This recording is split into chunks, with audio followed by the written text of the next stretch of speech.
Welcome to Ramana's Eduzone YouTube channel. ఇంకా ఈ ఛానల్ని సబ్స్క్రైబ్ చేయకపోతే దయచేసి సబ్స్క్రైబ్ చేసుకోగలరు. ఈ వీడియోలో మనము ఈఓ గ్రేడ్ 3కి సంబంధించి రెండవ పేపర్లో భాగముగా 6వ చాప్టర్లో ఉన్నటువంటి క్లాసికల్ ఆర్ట్స్ ఆఫ్ ఇండియన్ ఆరిజిన్లో భాగంగా కొన్ని ముఖ్యమైనటువంటి టాపిక్స్ గురించి మనము డిస్కస్ చేద్దాం. అందులో భాగంగా మొదటి టాపిక్ ఏంటంటే మనకు చిత్రకళ, పెయింటింగ్స్ గురించి మనం చదువుతాం. ఈ పెయింటింగ్స్ కానీ మనం గమనించినట్లయితే మనకు తెలుసు వాత్సాయనుడు రచించినటువంటి కామసూత్రాలో ఎన్ని కళ్ళ గురించి మనకు చెప్పడం జరిగింది? 64 కళ్ళ గురించి చెప్పడం జరిగింది. దీన్ని ఏమంటే చతుషష్ఠి కళలుగా మనం చెప్పుకుంటాం. అందులో ఈ చిత్రకళ అనేది, ఈ పెయింటింగ్స్ అనేవి ఎన్నోదంట? 4వదంట. చాలా ఇంపార్టెంట్. అంటే మనకు 64 కళలలో 4వ కళ మనకి ఏంటిదంటే ఈ చిత్రకళగా మనం గుర్తుపెట్టుకోవాలి. అయితే ఇక్కడ ఈ కళ ఈ గ్రంథంలో ఆలేఖ్యంగా పేర్కొనబడింది.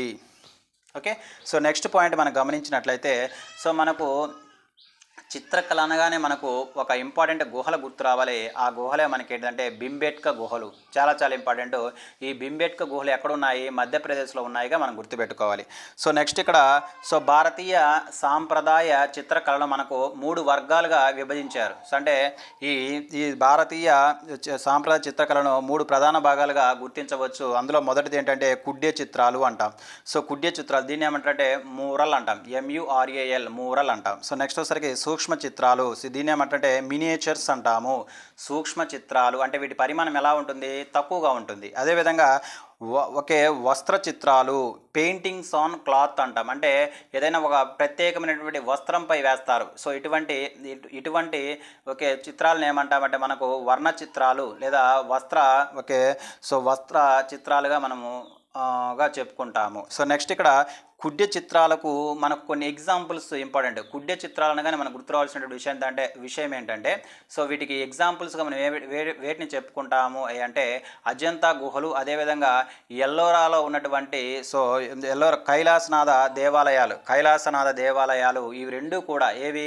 మనకు అజంతా గుహలు, అదేవిధంగా ఎల్లోరాలో ఉన్నటువంటి కైలాసనాథ దేవాలయం, ఈ రెండు కూడా ఏ చిత్రాలకు మనకు ప్రసిద్ధిగా చెందాయంటే కుడ్య చిత్రాలుగా ప్రసిద్ధి చెందాయని గుర్తుపెట్టుకోవచ్చు. అందులో కుడ్య చిత్రాలకు వీటిని మంచి ఎగ్జాంపుల్స్గా మనం చెప్పుకోవచ్చు. అయితే ఇక్కడ మనకు ఈ అజంతా చిత్రాలంట కనీసము 2000 సంవత్సరాల క్రితానికి చెందినవిగా మనం గుర్తుపెట్టుకుంటాం. అయితే ఇక్కడ కాగితం మీద కానీ లేకపోతే గోడలపై కానీ పరిమాణాన్ని తగ్గించి గీసినటువంటి చిత్రాలు మనం ఏమంటామంటే సూక్ష్మ చిత్రాలు అంటాము. అదేవిధంగా ప్రత్యేకమైన వస్త్రంపై గీసినటువంటి చిత్రాలు మనం ఏమంటామంటే వస్త్ర చిత్రాలు అంటాముగా మనం గుర్తుపెట్టుకోవాల్సిన అవసరం ఇక్కడ అంతైనా ఉంది. ఈ వస్త్ర చిత్రాలన్నీ కూడా జానపదుల చిత్రాలు. చాలా ఇంపార్టెంట్. అంటే ఇక్కడ ఏ చిత్రాలు మనకు జానపదులకు సంబంధించినటువంటి చిత్రాలు అంటే వస్త్ర చిత్రాలు, అంటే పెయింటింగ్స్ ఆన్ క్లాత్గా మనం గుర్తుపెట్టుకోవాలి. నెక్స్ట్ ఇక్కడ మనం గుర్తుపెట్టుకోవాల్సిన ముఖ్యమైనటువంటి పాయింట్స్ ఏంటంటే ఈ చిత్రకళకు సంబంధించి భారతదేశంలో చిత్రకళ వికాసం ఎలా వర్ధిల్లింది అని మనం గుర్తుపెట్టుకోవాలి. ఇక్కడ మనం గుర్తుపెట్టుకోవాల్సిన విషయం ఏంటంటే చరిత్ర పూర్వ యుగానికి చెందినటువంటి రాతిని చెక్కి చిత్రించినటువంటి చిత్రాలను ఏమంటాం మనము?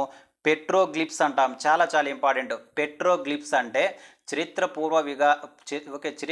పూర్వ యుగానికి చెందినటువంటి చిత్రాలను ఎక్కడ వేటిపైన చెక్కేవాలంటే రాతిపైన చెక్కేవాళ్ళు. ఇలా రాతిపై చెక్కినటువంటి చిత్రాలను మనం ఏమంటామంటే పెట్రోగ్లిప్స్ అంటామని గుర్తుపెట్టుకోవాలి. నెక్స్ట్ ఇక్కడ మనం గతంలో చెప్పుకున్నాం. ఇక్కడ మనకు మధ్యప్రదేశ్లో ఏ గుహలు ఉన్నవి? భీంబేట్కా గుహలో ఉన్న చిత్రాలు కనీసము 30,000 సంవత్సరాల క్రితంగా మనము గుర్తుపెట్టుకోవాలి. భారతీయ కుడ్య చిత్రాలు క్రీస్తు పూర్వము 2వ శతాబ్దం నుంచి క్రీస్తు శకము 8 నుంచి 10 శతాబ్దాల వరకు కొనసాగాయని మనం గుర్తుపెట్టుకోవాలి. ఈ కుడ్య చిత్రాలు అంటే కుడ్య చిత్రాలు అనగానే మనకు ఏ గుహలు గుర్తు రావాలి? అజంతా గుహలతో పాటు మనకు బాగు చిత్రాలు, అదేవిధంగా సిత్తన్ వాసల్, ఆర్మా మలై గుహలు, వీటితో పాటుగా ఎల్లోర్లో ఉన్నటువంటి రావణ ఛాయ గుహలు కూడా ఈ కుడ్య చిత్రాలుగా మనము చెప్పుకోవచ్చు.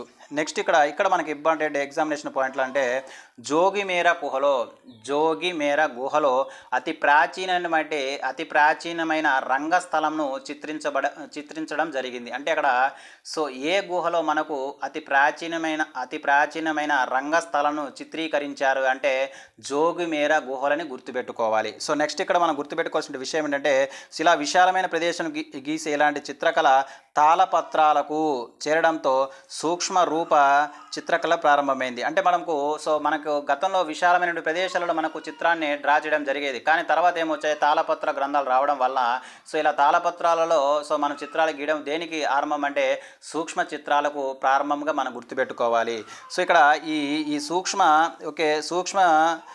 రూప చిత్రకళ ఎవరి కాలంలో అంటే సో పాలరాజుల ప్రాపకంలో ఉన్నటువంటి బెంగాల్ అవ్వచ్చు, బీహార్ అవ్వచ్చు ప్రాంతంలో ఉన్నటువంటి నలంద, వద్దంపురి, విక్రమశిల, సోమపురం మొదలైనటువంటి ప్రాంతాలుగా వర్ధిల్లాయి. అంటే ఈ ప్రాంతాలలో సూక్ష్మరూప చిత్రకళకు బాగా ప్రసిద్ధి చెందాయిగా మనం గుర్తుపెట్టుకోవాలి. నెక్స్ట్ వచ్చేసరికి ఇక్కడ సో నెక్స్ట్ ఆ తర్వాత చిత్రకళ ఏమవుతుంది, గ్రంథ రూప వచనంలోకి వచ్చింది. సో ఫస్ట్ ఎలా ఉంది, రాతి పైన మనకేం చేసేవాళ్ళు, చిత్రాలు వేసేవారు. అదేవిధంగా తర్వాత ఏమైంది, తాళపత్ర గ్రంథాలకు వచ్చాయి. తర్వాత ఏమొచ్చాయంటే గ్రంథాల రచనలోకి చిత్రకళ మారింది. సో ఇది ఎవరి కాలంలో అంటే మొఘలాయుల కాలంలోనే గుర్తుపెట్టుకోవాలి. నెక్స్ట్ ఇక్కడ అక్బర్ కాలంలో చిత్రకళ కొత్త పుంతలు తొక్కింది.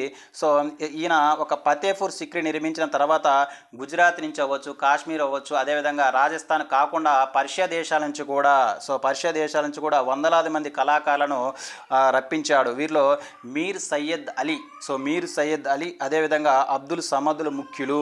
సో వీరందరి కృషి వల్ల మొఘలాయుల సూక్ష్మ చిత్రకళ ప్రాచుర్యం పొందింది. సో వీరందరూ కూడా సో ఏ రకమైనటువంటి చిత్రకళకు ప్రాచుర్యం తీసుకొచ్చారంటే సూక్ష్మ చిత్రకళకు ప్రాచుర్యం తీసుకొచ్చారుగా మనం గుర్తుపెట్టుకోవాలి. సో నెక్స్ట్ వచ్చేసరికి ప్రజెంట్ మనకు రాజా రవి వర్మ అనగానే మనము సో అతను ఎవరంటే ప్రముఖ పెయింటర్గా గుర్తుపెట్టుకోవాలి. ఎందుకంటే సో మనకు ఎగ్జామినేషన్ పాయింట్ ఆఫ్ వ్యూలో వ్యక్తి పేరు ఇచ్చి ఇతను దేనికి సంబంధించిన వాడు అని అడగడానికి అవకాశం ఉంది. కాబట్టి రాజీ రవి వర్మ అంటే మనకు గుర్తు రావాల్సినటువంటి విషయం ఏంటంటే ఇతను ప్రముఖ చిత్రకారుడుగా మనం గుర్తుపెట్టుకోవాలి. ఇది మనకు చిత్రకళకు సంబంధించి మనం ఎగ్జామినేషన్ పాయింట్ ఆఫ్ వ్యూలో మనం గుర్తుపెట్టుకోవాల్సినటువంటి కొన్ని ముఖ్యమైనటువంటి అంశాలు. సో నెక్స్ట్ టాపిక్ మనకి ఏంటంటే శిల్పకళ.